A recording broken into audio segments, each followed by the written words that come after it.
Hello and welcome. We will see how to use polar array in AutoCAD. First we will use the old version method, the ArrayClassic.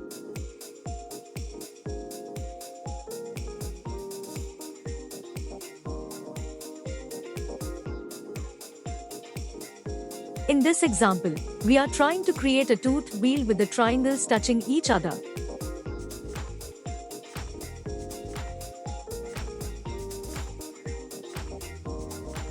We see there is a gap between the teeth. So number 30 is too small, and we have to increase the total number of items.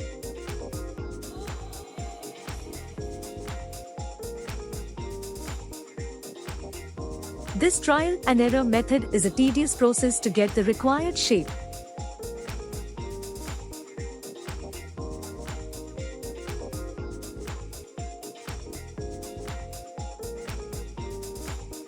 Now we seem to have got the right shape at last.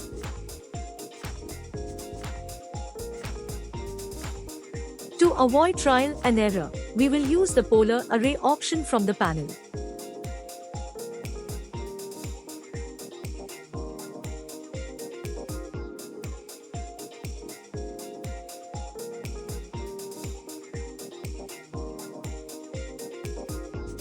Initially, we will get some default values, 6 in this case. Drag the arrow backwards till the second triangle touches the first one, as required in this example. Note that this is also a bit of trial and error. Drag the last arrow around the circle. Do not worry if there is a slight overlap at the end.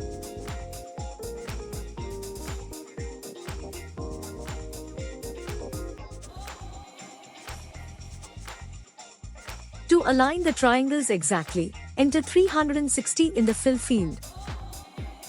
Once you are satisfied, press Close Array. This is all for now. Thank you for watching.